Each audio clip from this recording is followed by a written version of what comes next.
I stood in my father's corner office at Preston Manufacturing, watching my younger sister Madison smirk as our father delivered his ultimatum. You're suspended without pay until you apologize to Madison for questioning her promotion. I, Russell, the operations director who'd worked there 12 years since college, simply said, "All right," and walked out. Madison's triumphant smile burned in my memory. That night I drafted my resignation letter and something more. A detailed post about the company's illegal practices I'd documented for years. Tomorrow, everything would change. The next morning, I arrived at Preston Manufacturing at 5 o'clock, 2 hours before anyone else would show up. The parking lot was empty, except for the security guard's sedan, and the November air bit through my coat as I walked through the employee entrance one last time. I needed to clean out my desk before the circus began. As I packed 12 years of my life into cardboard boxes, my mind drifted back to how this whole mess started. Madison had joined the company 2 years ago, fresh from her art degree at a liberal arts college.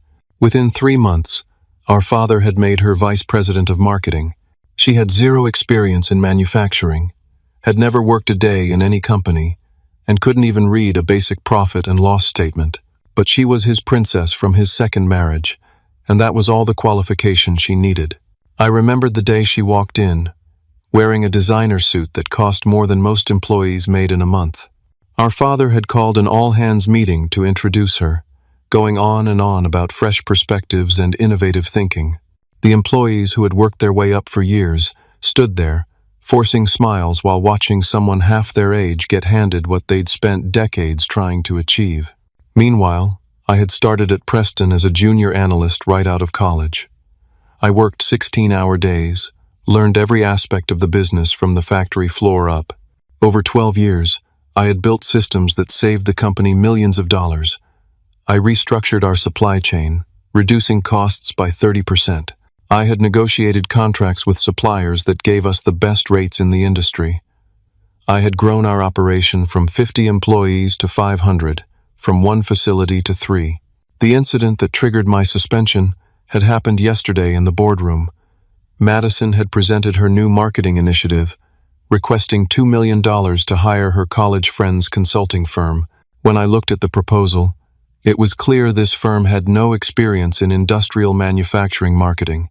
They specialized in fashion brands and social media influencers. I had asked simple questions. What was the expected return on investment? Had we considered established firms with manufacturing experience? How would this integrate with our existing sales strategy?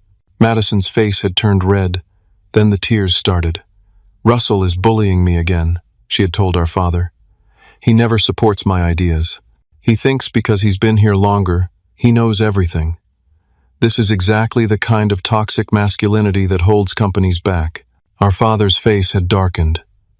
Without even looking at the proposal or considering my questions, he had stood up.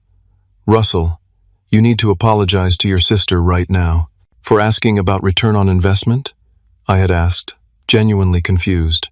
"For undermining her authority and making her feel unwelcome in her own family's company," he had shot back. That's when he had delivered the suspension ultimatum. The other board members had sat there in uncomfortable silence. Robert, our CFO, had tried to speak up, but our father had shut him down with a look. Now, as I pulled files from my desk drawer, I found something that made me pause. It was a report I had submitted 6 months ago, a comprehensive cost reduction strategy that would save the company $4 million annually. My name had been on it when I submitted it. But here was a copy from last month's board packet, and the author's name had been changed to Madison Preston. She had been taking credit for my work, and our father had been letting her. I reached deeper into the drawer and found the USB drive I had hidden there 2 years ago.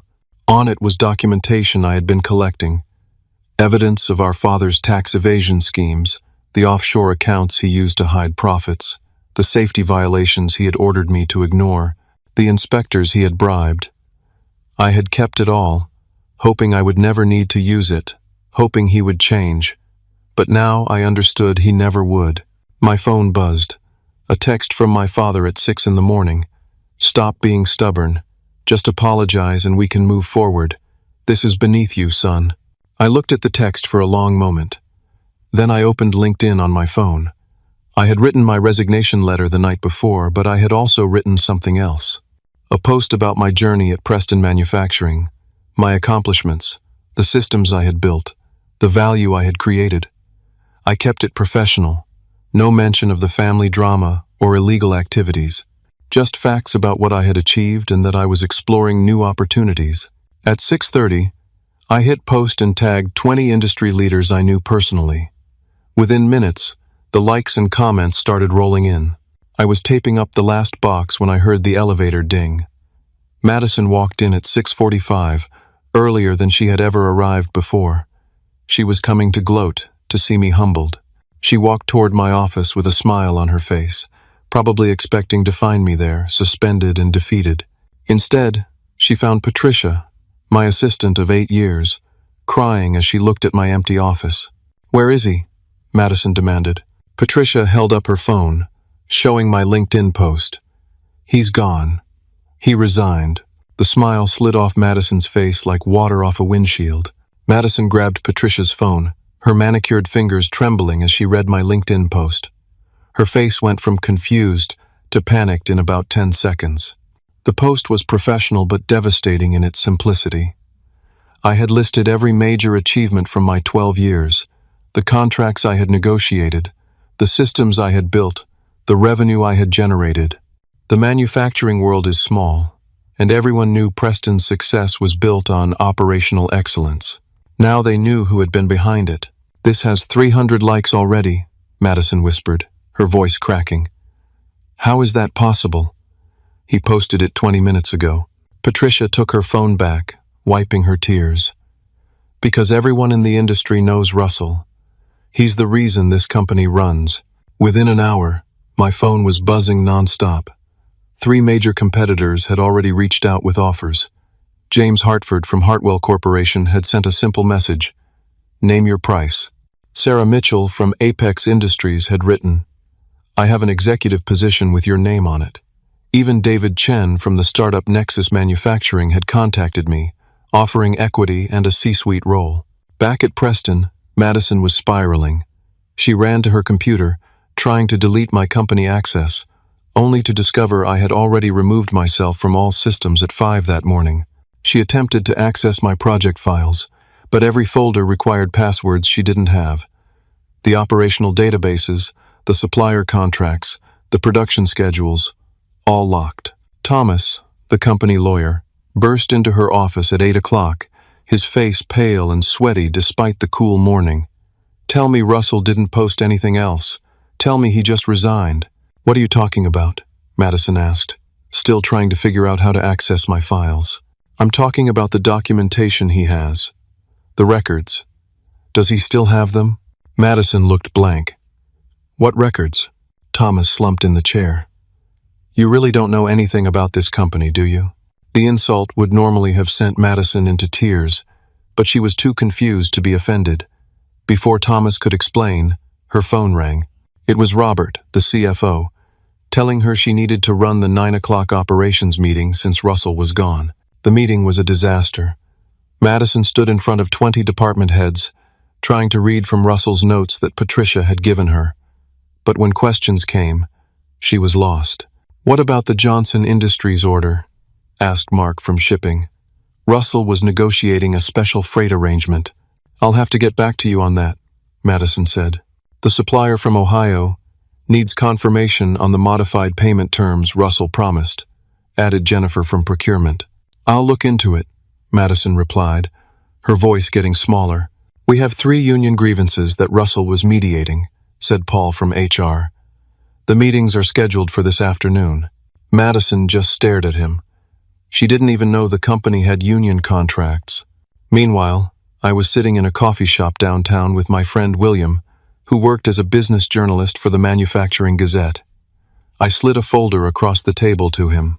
"This is all off the record for now," I said. "But you might want to start looking into Preston Manufacturing's safety record." William opened the folder, his eyes widening as he saw the photos and documentation. There was Marcus, a machine operator who had lost 2 fingers because my father had refused to update safety equipment. There were the falsified inspection reports, the bribed inspectors, the OSHA violations that had been covered up. "Russell, this is huge," William said. "People could have died." "Someone almost did," I replied. "And when I tried to fix it, I was told it would cost too much." My father said, and I quote, "Workers know the risks when they sign up." Back at Preston, Madison was on the phone with our father, who was at his golf club for his regular Thursday morning game. "Dad, you need to come back. Everything's falling apart," she pleaded. "Don't be dramatic, Madison. Russell's just having a tantrum. He'll be back by Monday when he needs the money." "No, Dad, you don't understand. Clients are calling. Johnson Industries wants to know if Russell's departure means delays in their order. Thompson Steel is asking who their new account manager will be. 3 other clients have already requested meetings to discuss their concerns." There was silence on the other end. Then, "Handle it, Madison. That's why I made you vice president. But I don't know how to handle it. I don't even understand what Russell did here." "Figure it out." Our father snapped and hung up. Madison sat at her desk, staring at the wall of awards and certificates in her office. Most of them were for initiatives Russell had led, but she had taken credit for. She was starting to realize that she had no idea how to actually run anything. At 11:45, the phone in the executive conference room rang. Thomas answered it, then went pale again. "Yes, this is the legal department. The Russell Preston situation?" "What do you mean, situation?" "He resigned this morning." "Documentation?" "What documentation?" He hung up and immediately called my father. "We have a problem. The Department of Labor just called. They're asking about Russell and wanting to see documentation about his suspension and resignation. Someone tipped them off about potential wrongful termination and workplace harassment." My father finally left his golf game and headed back to the office. But by then, the first domino had already fallen, and there was no stopping what was coming. I was sitting in my apartment, laptop open, fielding job offers when my phone rang with a number I didn't recognize. It was Sandra Williams, head of HR at Preston. She was one of the good ones, someone who had always tried to do right by employees, despite my father's resistance. "Russell, I'm not supposed to be calling you, but you should know, Madison just discovered you were handling 70% of the company's operational decisions. She's in complete panic mode." I wasn't surprised. Over the years, I had quietly taken on more and more responsibility as my father focused on his golf game, and Madison played at being an executive. "Thanks for the heads up, Sandra. Are you okay there?" "I'm updating my resume," she said quietly. "This place is about to implode." She was right. My father had rushed back from the golf club to find his worst nightmare unfolding. 3 major clients representing $30 million in annual revenue had called emergency meetings. They all had the same concern. With Russell gone, who would ensure their orders were fulfilled correctly and on time? My father had brushed them off initially, assuring them that Madison would handle everything. But when Johnson Industries asked Madison specific questions about their customized alloy specifications and she couldn't answer, they had formally requested a meeting with senior leadership to reassess their partnership. In the CFO's office, Robert was having a different conversation with my father. "You need to make Russell a counteroffer," my father demanded. "Whatever it takes." Robert pulled up his computer screen. "I've been telling you for 3 years that Russell was underpaid. He was making $120,000. The market rate for someone with his experience and responsibilities is between $200,000 and $250,000. Hartwell just offered him $350 plus equity." My father's face went red. "That's impossible. No operations director makes that much." "He wasn't just an operations director," Robert said carefully. "He was essentially running this company. And you gave Madison, with 0 experience, a salary of $180,000 plus bonuses." The truth was hard to swallow, but my father was still in denial. "He'll come back.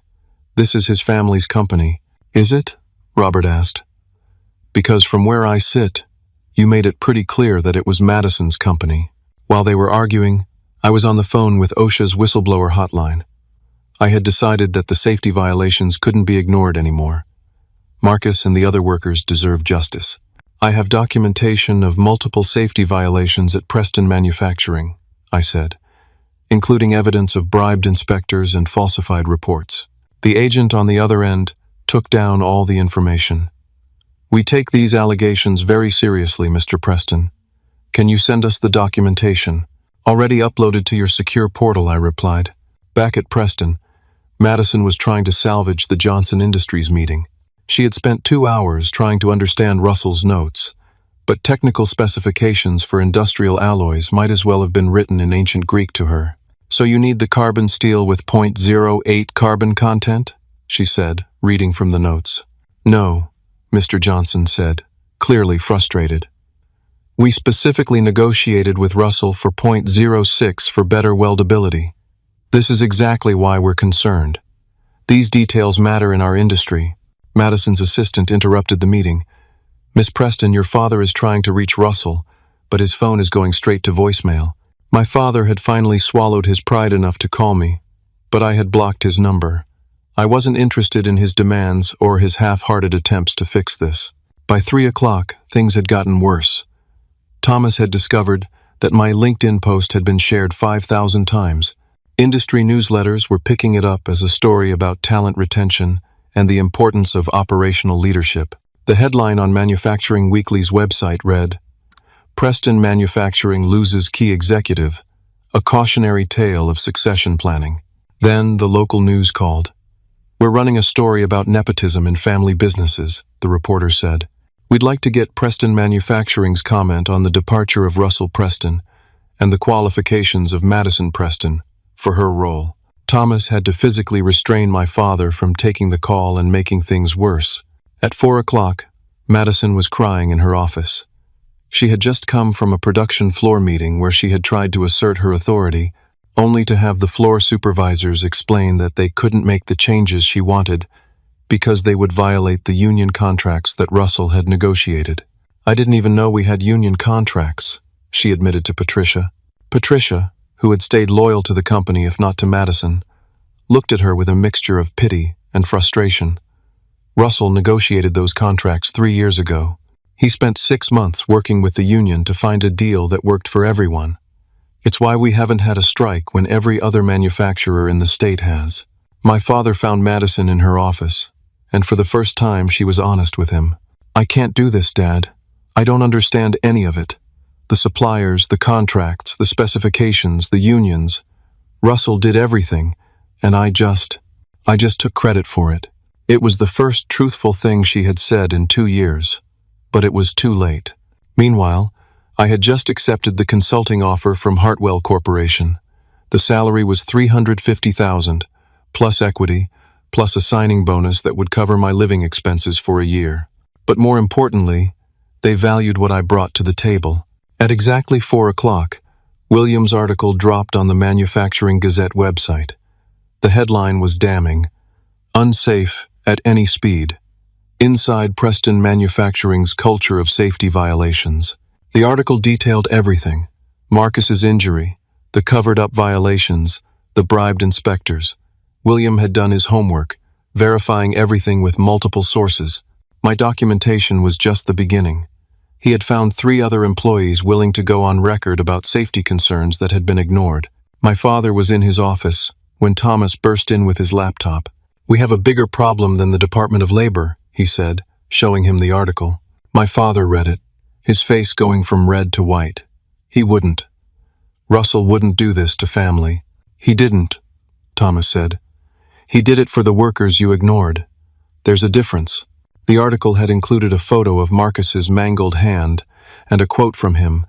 "Russell Preston was the only executive who ever tried to help us. He fought for safety equipment, but Mr. Preston Sr. said it was too expensive. Russell even paid for my medical bills out of his own pocket when the company insurance tried to deny the claim." My father sat back in his chair, the weight of his choices finally starting to hit him. But this was just the beginning of his downfall. Friday morning came like a hurricane. OSHA inspectors arrived at Preston Manufacturing at 7 o'clock sharp with an inspection warrant. They didn't come alone. They brought a full team, including safety engineers and compliance officers. The receptionist called my father in a panic, but he was already dealing with another crisis. The board of directors had called an emergency meeting for 8 o'clock. 3 of the 5 external board members were demanding answers about the safety violations article and my resignation. They had seen the company stock drop 15% in after-hours trading. "How did we not know about these safety violations?" demanded Charles Morrison, the longest-serving board member. "They're allegations," my father said weakly. "We don't know if they're true." "OSHA doesn't show up with a warrant based on rumors," said Barbara Chen, who ran her own manufacturing company. "And losing Russell is a disaster. He was the succession plan." "Madison is the succession plan," my father insisted. "Madison?" Barbara laughed bitterly. "The girl who can't read a balance sheet? Who just cost us the Johnson Industries contract?" Madison was in the meeting, shrinking into her chair as the board members discussed her like she wasn't there. Finally, she spoke up. "I'm not qualified," she admitted, her voice small. "I know that now. Russell did everything, and I pretended I knew what I was doing." The admission hung in the air like smoke. My father looked at his daughter with a mixture of disappointment and anger, but mostly, he looked defeated. Meanwhile, I was having my first day at Hartwell Corporation. James Hartford himself gave me the tour, introducing me to department heads who had been struggling with a supply chain issue for 6 months. "The suppliers are demanding 15% increases across the board," the supply chain director explained. "We've been stuck." I looked at their contracts, their ordering patterns, their supplier relationships. Within 2 hours, I had identified the problem. They were ordering from distributors instead of manufacturers, paying middleman fees they didn't need to pay. By lunch, I had negotiated directly with 3 manufacturers, cutting costs by 12% instead of raising them. James Hartford pulled me aside. "You just saved us $2 million in your first morning. Russell, I have to ask, why did your father let you go?" "He didn't let me go," I said. "He chose nepotism over competence. It's his loss." Back at Preston, the losses were mounting. 3 key employees submitted their resignations before noon, all citing toxic leadership and favoritism in their exit interviews. The OSHA inspection had found 17 safety violations in the first 2 hours. The production floor was shut down pending immediate repairs. Then the IRS audit notice arrived. Thomas brought it to my father personally. They received an anonymous tip about offshore accounts and tax evasion. They're requesting 5 years of financial records. My father knew immediately where the tip had come from. "Russell knows about the Cayman accounts?" "Russell knows about everything," Thomas said. "He was your operations director. He saw all the invoices, all the transfers. You had him sign off on reports that included the falsified numbers. But he benefited from those accounts too. The company's success was his success." "Did he?" Thomas asked. "You paid him half the market rate, gave his sister credit for his work, and then suspended him for asking questions. What exactly did he benefit from?" At Preston, Madison was in what used to be my office, going through the hundreds of files I had left behind. Each one was meticulously organized, with notes explaining processes, contacts, and critical information. She found a folder labeled "For Madison" and opened it. Inside was a letter I had written months ago but never sent.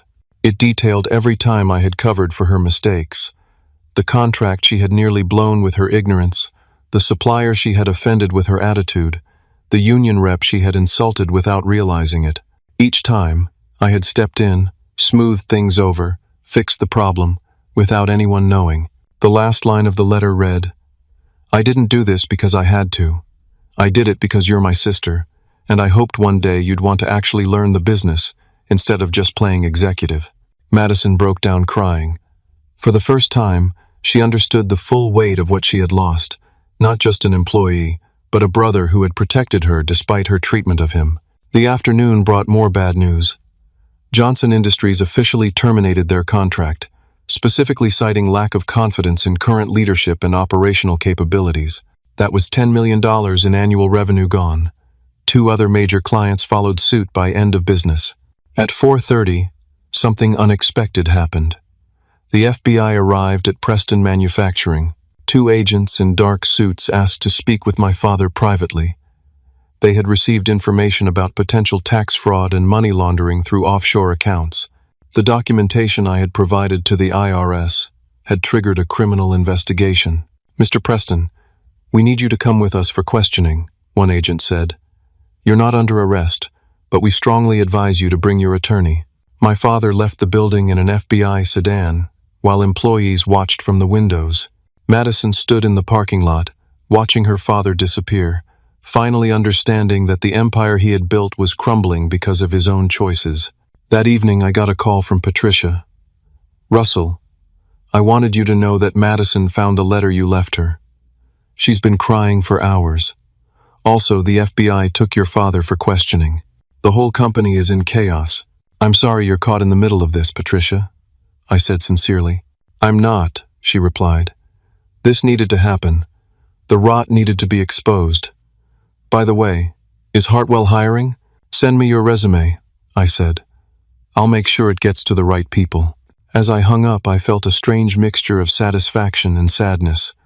I had spent 12 years trying to build something great at Preston Manufacturing, only to watch my father's greed and favoritism destroy it. But maybe from the ashes, something better could be built. Monday morning brought the avalanche everyone had been expecting. Federal agents arrived at Preston Manufacturing with a court order freezing all company assets pending investigation. My father's personal accounts were frozen too, including the offshore accounts he thought were hidden. The board of directors held another emergency meeting, this time without my father, who was still dealing with federal prosecutors. The vote was unanimous. Madison was demoted from vice president to entry-level coordinator, effective immediately. Barbara Chen was appointed interim CEO, with a mandate to save what was left of the company. "Madison, you'll report to Patricia in operations," Barbara announced. "You'll learn this business from the ground up, or you'll be terminated. Your choice." Madison nodded, unable to speak. The designer suits and executive lunches were over. She would be making $35,000 a year if she could keep the job. The news of my success at Hartwell had spread throughout the industry. Manufacturing Weekly ran a feature story, "Former Preston exec saves competitor $5 million in first week." The article detailed how I had restructured Hartwell's entire supply chain, eliminating inefficiencies that had plagued them for years. James Hartford was quoted saying, "Russell Preston is the kind of operational genius that comes along once in a decade. Preston Manufacturing's loss is definitely our gain." My father read the article from his lawyer's office, where he was preparing for criminal charges. His country club had already revoked his membership, citing conduct unbecoming of a member after the FBI investigation became public. Madison's first day as a coordinator was humiliating. She reported to Patricia, who had been my assistant but was now operations supervisor. Patricia didn't go easy on her. "Your first task is to learn our inventory system," Patricia said. "Russell designed it, so it's sophisticated but logical. You'll need to understand it to do anything here." Madison spent 10 hours trying to understand what Russell had built. Every process, every system had layers of complexity she had never imagined. She began to grasp just how much intellectual capital had walked out the door with me. That evening, she went home to her luxury apartment, which she would have to give up soon since she could no longer afford it on her new salary. She sat at her kitchen table and wrote me a letter. "Russell, I know you'll probably never read this, but I need to write it. I was a terrible sister. I took credit for your work. I let Dad treat you unfairly, and I acted like I deserved success just for existing. You protected me even when I didn't deserve it. The letter you left showed me how blind I've been. I'm sorry. I'm so sorry." She mailed it to Hartwell Corporation, not knowing if it would ever reach me. Meanwhile, 7 more Preston clients had signed contracts with Hartwell, specifically requesting that I manage their accounts. Each transfer was another nail in Preston's coffin. Tuesday brought more revelations. The FBI investigation had uncovered that my father had been bribing city officials to overlook zoning violations for Preston's expansion. The local news ran with the story, and protesters gathered outside Preston's headquarters demanding justice. My father's lawyer advised him to prepare for serious jail time. "The evidence is overwhelming," he said. "Your son documented everything meticulously. Every bribe, every falsified report, every tax evasion scheme. You're looking at 5 to 10 years, minimum." He destroyed me, my father said bitterly. No, his lawyer replied. You destroyed yourself. He just refused to go down with you. At Hartwell, I was implementing new safety protocols, inspired by what had happened to Marcus. I had convinced James to invest $2 million in state-of-the-art safety equipment and training. This seems expensive, the CFO had said. It's 1/10 of what a single serious injury lawsuit would cost, I replied. Plus, it's the right thing to do. I had also reached out to Marcus, offering him a management training position at Hartwell. You deserve a chance to build a career without risking your safety, I told him. Marcus accepted, grateful for the opportunity. You were the only one who cared, Russell. When your father refused to pay for proper safety equipment, you bought it yourself. I never forgot that. Back at Preston, the company was hemorrhaging talent. 40% of the workforce had quit in 2 weeks, most citing loss of confidence in leadership. The stock had dropped 50%, and bankruptcy was being discussed openly in the boardroom. Madison was working 12-hour days, trying to learn what Russell had mastered over 12 years. She was starting to earn some respect from her colleagues, not for her name but for her effort. But it was too little, too late. Thursday brought another blow. My father's wife, my stepmother Jennifer, filed for divorce. She had learned about secret affairs funded by the offshore accounts and decided she wanted out. Thanks to the prenup my father had insisted on to protect his assets, she was entitled to half of everything, which was now under federal investigation. You destroyed our family for money, she told him. You chose greed over your own son, favoritism over fairness. I can't be married to someone like that. My father was now alone in his mansion, which would soon be sold to pay legal fees. The man who had built an empire was watching it crumble because he had forgotten the foundation of any successful business, treating people with respect and fairness. Friday afternoon, Barbara Chen called me. Russell, I know this might be awkward, but would you consider consulting for Preston? We need your expertise to transition your systems to new management. I'm sorry, Barbara, but no, I said. Preston needs to find its own way forward. Besides, I have a non-compete clause with Hartwell now. I understand, she said. For what it's worth, the board knows we lost the wrong Preston. That evening, Madison discovered something that changed everything. While going through old financial records, she found documents about a trust fund their mother had set up before she died. Their father had hidden it from both of them, but it was legally theirs. Madison's share was $200,000, enough to start over. Mine was the same. She immediately sent me the documentation with a note. Dad hid this from us. Half is yours. It's the least I can do. It was the first genuinely decent thing Madison had done in years, and it hinted that maybe, just maybe, she was learning who she really wanted to be. 3 months had passed since I walked out of Preston Manufacturing. The company that my father had spent 30 years building was now in bankruptcy proceedings, about to be sold to the highest bidder. He sat alone in his mansion, surrounded by boxes, preparing to move to a small apartment after the house was foreclosed to pay his legal debts. The criminal trial had begun 2 weeks ago. The prosecution's case was built on the documentation I had provided, meticulous records of bribes, safety violations, and tax evasion spanning 5 years. My father's lawyer had tried to paint me as a vindictive son, but the evidence was too overwhelming. Madison had surprised everyone, including herself. She had been working warehouse shifts at Preston, learning the business from the ground up under Barbara Chen's strict supervision. Her designer clothes had been replaced with steel-toed boots and work uniforms. Her manicured nails were broken from handling inventory. But for the first time in her life, she was earning genuine respect. Madison's actually not bad when she applies herself, Patricia told me during one of our calls. She's been here until midnight every night, studying Russell's systems, learning the supply chain. She's finally becoming the employee she should have been from the start. Madison had been called to testify at our father's trial. She stood in the witness box, looking at the man who had given her everything except the chance to earn it herself. My father created a culture of favoritism and corruption, she said, her voice steady. He promoted me beyond my capabilities and punished Russell for pointing out the obvious. He chose his ego over his employees' safety, his greed over his family. I was complicit in this, and I take responsibility for my part. Her testimony was damaging, but it was also liberating. She was finally free from the golden cage he had built for her. Meanwhile, at Hartwell, I had been promoted to Executive Vice President of Operations. My innovations had increased efficiency by 35% and reduced workplace injuries to 0.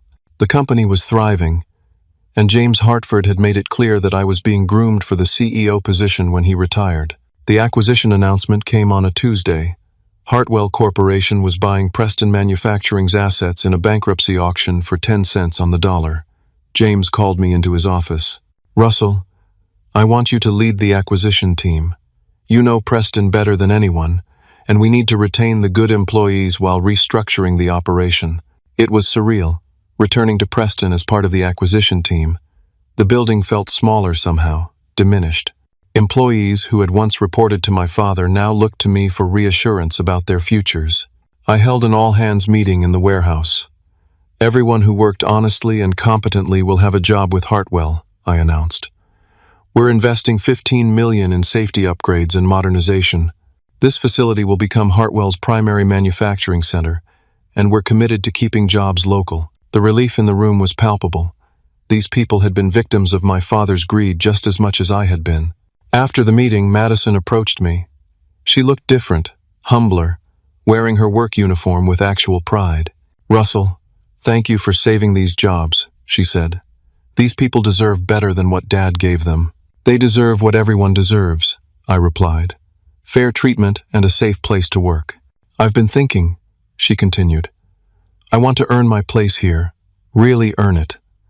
Would you consider giving me a chance as an entry-level employee at Hartwell? I'll start wherever you think is appropriate." I studied my sister, looking for signs of the entitled princess she had been. Instead, I saw someone who had been broken down and rebuilt, someone who finally understood the value of honest work. "Submit your application through proper channels," I said. "You'll be evaluated like any other candidate. No special treatment, good or bad." "That's all I want," she said, and I believed her. The next day, my father's sentence was delivered. 18 months in minimum security prison for tax evasion, plus 5 years probation and $2 million in fines. His empire was gone, his reputation destroyed, his family fractured. He would serve his time doing manual labor, learning the value of the honest work he had always looked down upon. As they led him away in handcuffs, he looked at me in the gallery. For a moment, our eyes met. I saw no remorse, only anger and self-pity. He still believed he was the victim, but Madison saw it differently. After the sentencing, she approached our father during his last moment of freedom before being taken to prison. "Dad, I forgive you," she said. "Not for what you did, but so I can move forward.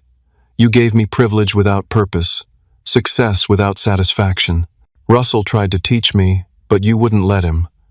Now I'm learning what I should have learned years ago, that respect is earned, not inherited."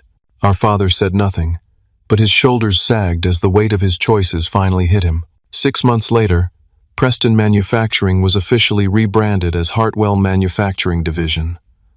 The sign came down on a rainy Thursday morning. I stood in the parking lot, watching them remove the letters that had spelled out my family name for 30 years. Patricia stood beside me, now Director of Operations, a position she had earned through competence and loyalty. "Do you regret it?" she asked. "Bringing down your family's company?" "I didn't bring it down," I said. "My father did that himself. I just refused to let him take everyone else with him." Madison had been hired at Hartwell after a rigorous interview process. She started in inventory management, making $40,000 a year. She had sold her luxury apartment, bought a modest condo, and enrolled in night school for her MBA. She was finally becoming the person she could have been all along. During her lunch break, she found me in my office. "Russell, I wanted to show you something." She pulled out a folder containing a training program she had developed for preventing nepotism in family businesses. "I've been working on this in my spare time," she explained. "It's based on what happened to us, what I learned from my mistakes. I thought maybe Hartwell could use it for management training." I read through it, impressed by the insight and honesty. She had turned our family's dysfunction into something that could help others avoid the same fate. This is excellent work, Madison. Submit it to HR for review. She smiled, and for the first time in years, it was genuine, earned through effort rather than entitlement. 1 year after I walked out of Preston Manufacturing, I stood in what was now Hartwell's main production facility, watching the most efficient operation in the industry. The same building where my father had cut corners on safety now had the best safety record in the state. The workers who had once feared for their jobs now had profit-sharing plans and clear advancement paths. My father had been released from prison 3 weeks ago, after serving 12 months with good behavior. The man who emerged was different from the one who had entered.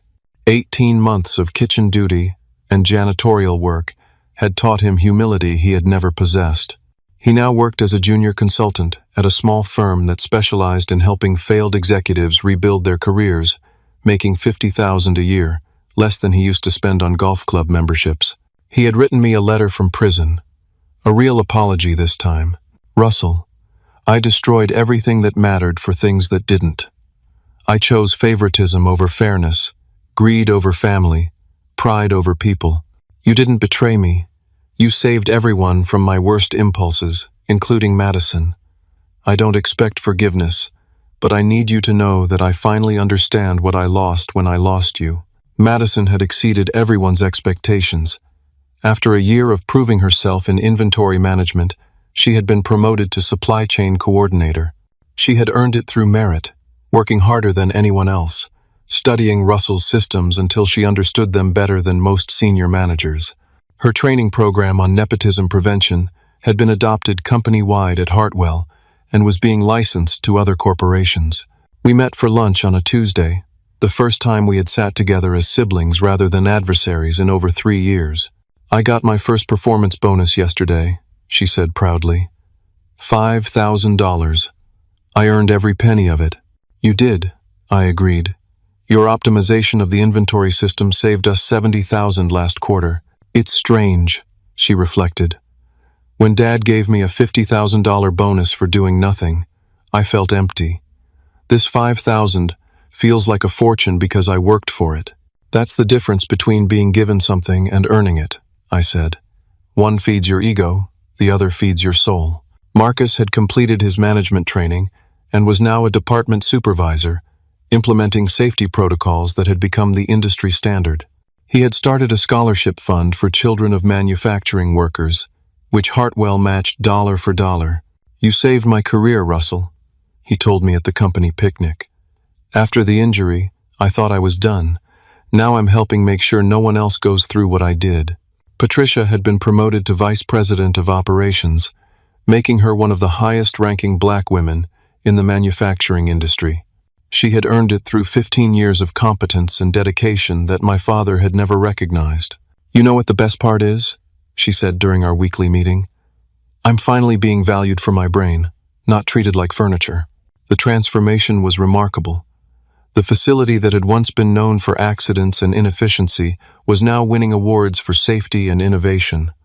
Morale was at an all-time high. Turnover had dropped to nearly zero.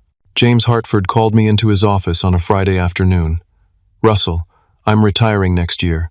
The board has unanimously approved you as my successor. At 35, you'll be the youngest CEO in Hartwell's history. James, I'm honored. But, no buts, he interrupted. You've earned this. You took a failing acquisition and turned it into our most profitable division. You've shown that success doesn't require sacrificing integrity. That evening there was a family dinner, the first in over a year. My father, Madison, and I met at a simple restaurant. No luxury, no pretense. My father looked older, humbler, wearing a department store suit instead of designer labels. I'm proud of both of you, he said quietly. Madison, for becoming who you were meant to be. Russell, for having the courage to stand up to me. It wasn't courage, I said. It was necessity. You left me no choice. I know, he replied, and that's my greatest regret.